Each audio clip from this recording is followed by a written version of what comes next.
I have a banana story for you. Um, and it includes a bunch of bananas facts. But I would like to start this story somewhere more important than bananas, which is to talk a little bit about me. And how I came to this story of, yes, we have no bananas.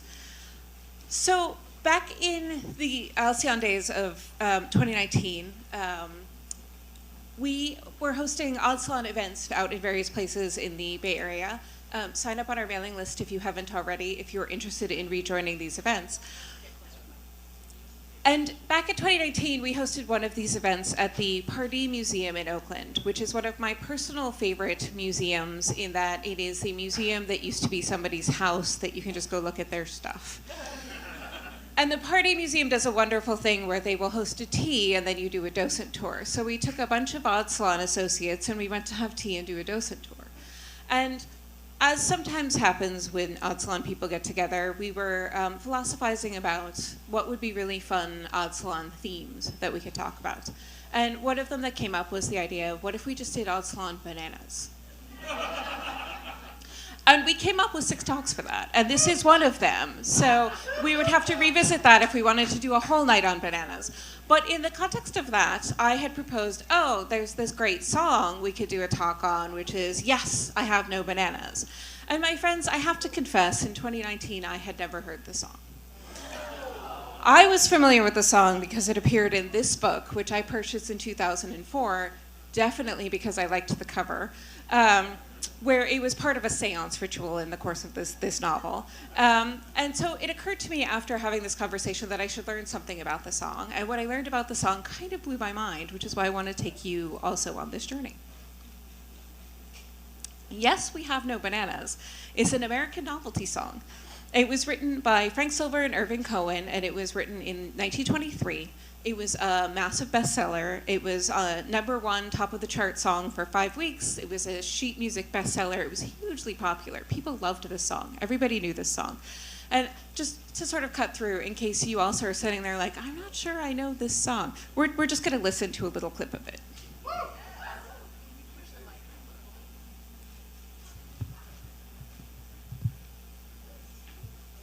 And we're going to do multiple audio things.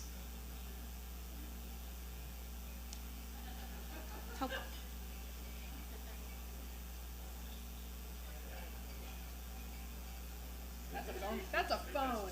That is not as delightful. We just tested this. Technology.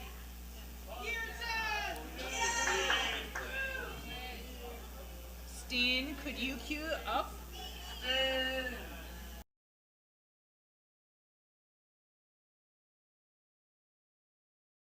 Thank you. We have no bananas today.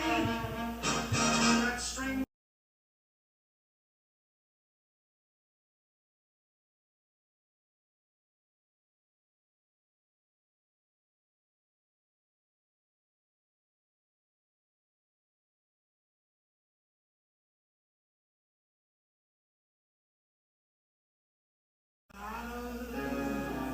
We have no bananas today.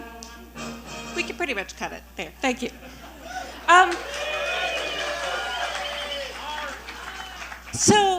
So what was the deal? Why didn't we have bananas? Like where did the idea of not having bananas come from? So bananas, this is where we get into the banana science. Bananas are a monoculture. The bananas that we eat, that you get at the grocery store, that you see on your breakfast table and at the buffet at hotels, those are actually all basically clones of each other. And the bananas that you see in those circumstances today are a varietal of banana that's referred to as the Kandamish varietal. Prior to World War II, the varietal of banana that was very popular was the Gros Michel banana, or the Big Mike. And the Big Mike, unfortunately, started to suffer from a wilting disease, which was caused by a fungus that was, the fungus is Fungusarium oxysporum. The disease is referred to as Panama disease, and it's terrible. It really because all of the bananas are the same, it's really hard to, like build in resistance to this fungus, to those bananas. So the bananas were in popular repertoire and being shipped around the world globally through the 1800s into the 1900s. The fungus was first reported in 1876, and by the 1950s, Gros Michel was effectively out of popular circulation. But during that sort of interim period between when we saw the fungus and when we had to replace the banana varietal, there was a lot of like variation in banana availability. So you could, in fact, go to a fruit seller who would tell you that, no, today we don't have bananas, even though yesterday they might have. And so the songwriter, Frank Silver, I'm going to sort of give it back to you in his own words. Frank Silver said Frank Silver, in his own words, I am an American of Jewish ancestry with a wife and a young son. About a year ago, my little orchestra was playing at a Long Island hotel. To and from the hotel, I was wont to stop at a fruit stand owned by a Greek who began every sentence with yes. The jingle of his idiom haunted me and my friend Cohen. Finally, I wrote this verse, and Cohen fitted it with a tune. So in 1923, Silver and Cohen produced this song, which was a smash hit. But I want to take a minute to talk about. Yeah, so this is sheet music from 1923, and it's a little racist. But I actually want to talk about this person who was behind this, who had put this voice behind the yes in Yes We Had No Bananas, because this individual, who was of Greek descent, was a member of the Greek diaspora. After 1821, which was the Greek War of Independence, the population of Greece, a lot of them started to leave the country looking for new economic opportunities.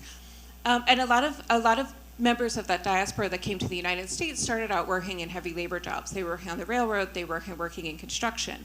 But in city populations, a lot of the sort of the desire, the expectation, the sort of standard that people were holding, the goal was to be able to go into retail, was to be able to make enough money doing this hard labor to open a shop, to have that kind of stability, to have that kind of ownership and that sense of business.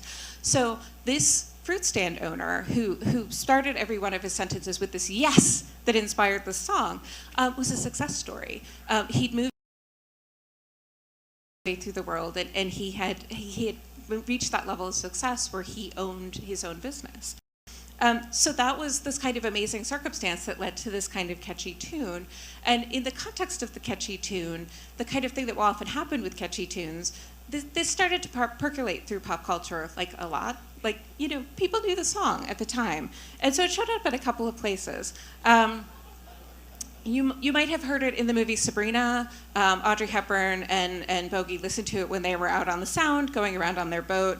F. Scott Fitzgerald was low-key obsessed with this song. It showed up in a number of his pieces, books and essays and things. He just kept referencing it. And our very favorite ever Muppets also, and I don't know if we could get the video to play, but our very favorite ever Singing Vegetables also did a fine rendition of this tune, which I will post out into something weird so you all can experience it as well. But beyond the... Oh. There they go.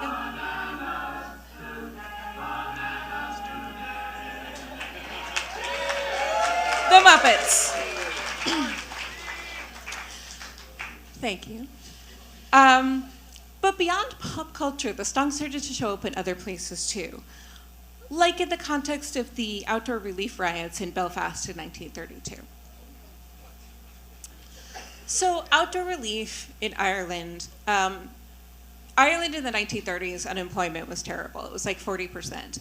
And there was sort of two ideas of how you could receive social services. One was indoor relief and one was outdoor relief. Indoor relief involved moving into an almshouse and sort of really kind of moving into that kind of facility where you had services and support from the government. And outdoor relief was essentially do public works for public funds, so ditch digging, road building, and things like that. And in Belfast in the 1930s, if you were doing outdoor relief, you were getting really badly compensated for that work. Like in other programs like this in Britain, you were getting like 40% more money. So people were very unhappy about this. And Belfast might be triggering a bell during this time for you, because one of the things about Belfast in Northern Ireland is that there's a lot of conflict between the Catholic communities and the Protestant communities. So much so that the city has at various points in the 20s, 30s, and then starting in '69 in the Trouble era, built peace walls between these communities to basically be like, yeah, just don't interact with each other. We're going to sort of split this up. So in 1932, in the context of the outdoor relief riots, the situation with the government was so bad that the Catholics and the Protestants came together to protest together against the evil of capitalism.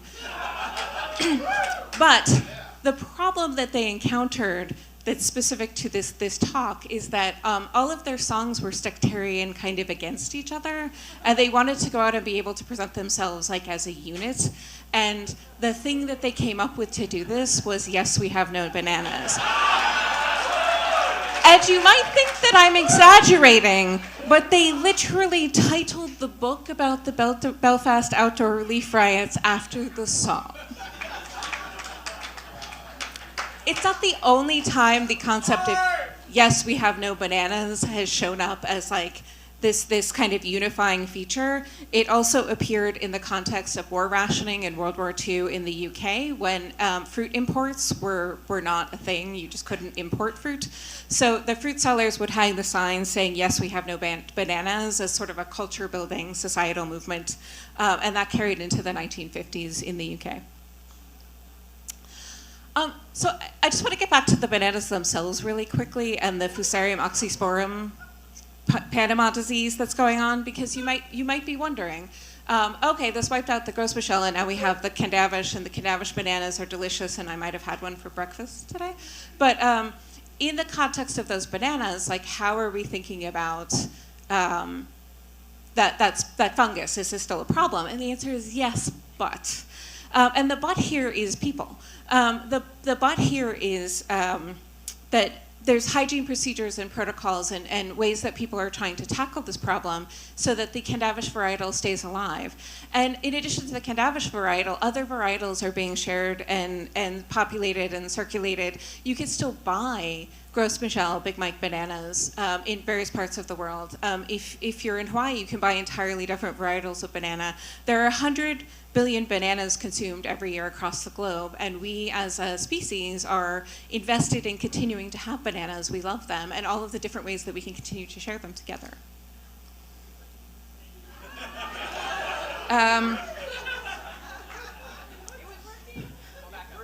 They're supposed to be dancing. I got nothing. So in the spirit of